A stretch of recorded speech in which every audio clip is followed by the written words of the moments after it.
அனைவருக்கும் வணக்கம்.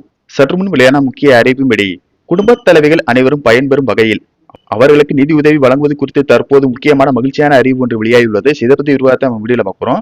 Video skip பண்ணாம பாருங்க. வீடியோக்குள்ள போறதுக்கு முன்னாடி இந்த வீடியோக்கு ஒரு லைக் பட்டனை பிரஸ் பண்ணிக்கோங்க. இப்போ அந்த சேனலுக்கு ஃபர்ஸ்ட் டைம் இருக்கீங்கன்னா சப்ஸ்கிரைப் பட்டனை பிரஸ் பண்ணிக்கோங்க. கூடவே பெல் ஐகான் பட்டனை பிரஸ் பண்ணிக்கோங்க. வாங்க வீடியோக்குள்ள போகலாம். தமிழகத்தில் கலைஞர் மகளிர் உரிமைத்தொகை திட்டத்தின் கீழ் குடும்பத் தலைவிகள் வங்கி கணக்கில் பிப்ரவரி 13ஆம் தேதி தலா ரூபாய் 5000 வரவைக்கப்பட்டது.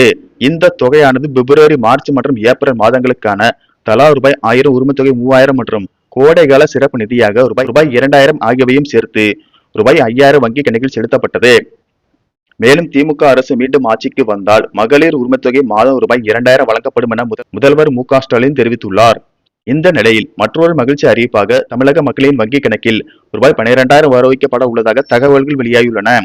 அதன்படி மத்திய அரசு ஒரு பிரம்மாண்டமான நிதி திட்டத்தை தயார் செய்து வருவதாக தகவல்கள் வெளியாகியுள்ளன. தமிழக வாக்காளர்களின் கவனத்தை தன் பக்கம் ஈர்க்க பயனாளிகளின் வங்கி கணக்கில் ரூபாய் 12000 வரவைக்கப்பட உள்ளதாக கூறப்படுகிறது.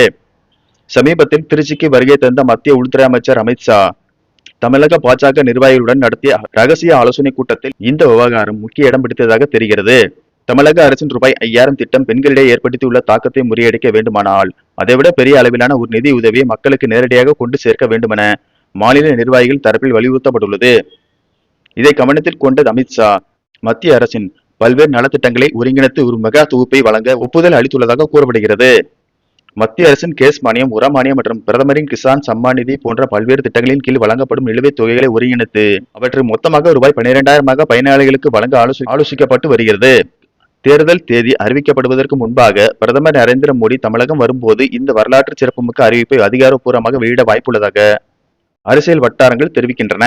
தமிழகத்தில் வலுவான கூட்டணி அமைப்பதற்கும் அதிமுக மற்றும் திமுக ஆகிய திராவிட கட்சிகளுக்கு பலமான சவாலை அளிப்பதற்கும் இத்தகைய நிதி சார்ந்த அறிவிப்புகள் பாஜக அரசுக்கு கை கொடுக்கும் என கூறப்படுகிறது. இதனால் தமிழக மக்களின் வங்கி கணக்கில் ரூபாய் 12000 விரைவில் வர உள்ளதால் தமிழக மக்களிடையே மகிழ்ச்சியை ஏற்படுத்தி உள்ளது. நன்றி, வணக்கம்.